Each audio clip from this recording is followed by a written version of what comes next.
Assalamualaikum warahmatullahi wabarakatuh. Selamat datang dan salam jumpa mahasiswa Universitas Terbuka pada mata kuliah Akuntansi Keuangan Menengah 1. Pada sesi ke-7 ini kita akan membahas mengenai akuntansi utang.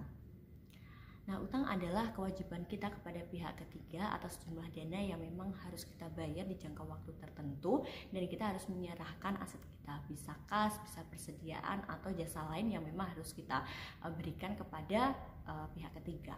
Kemudian utang ini juga punya klasifikasi, ada utang jangka pendek dan ada utang jangka panjang. Nah, utang ini memang dibedakan atas dasar jangka waktunya. Kalau kita harus melunasi di bawah 1 tahun, itu masuk ke utang jangka pendek atau utang lancar. Sedangkan kalau di atas 1 tahun, kita masukkan ke utang jangka panjang.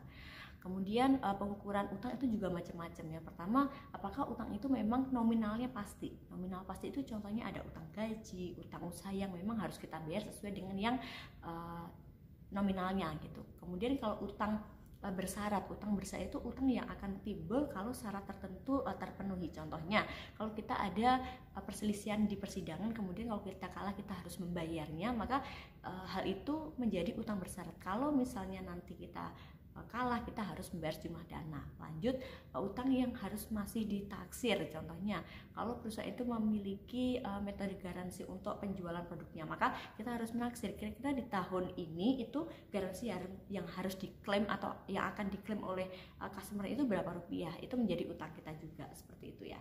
Nah, untuk selanjutnya saudara dapat mempelajari lebih detail dan lebih lengkap di modul materi pokok untuk modul ke-8. Silahkan dipelajari dan saudara harus mengerjakan tugas dan mengumpulkan di waktu yang sudah ditentukan, dan selanjutnya saudara dapat berpartisipasi aktif dalam forum diskusi.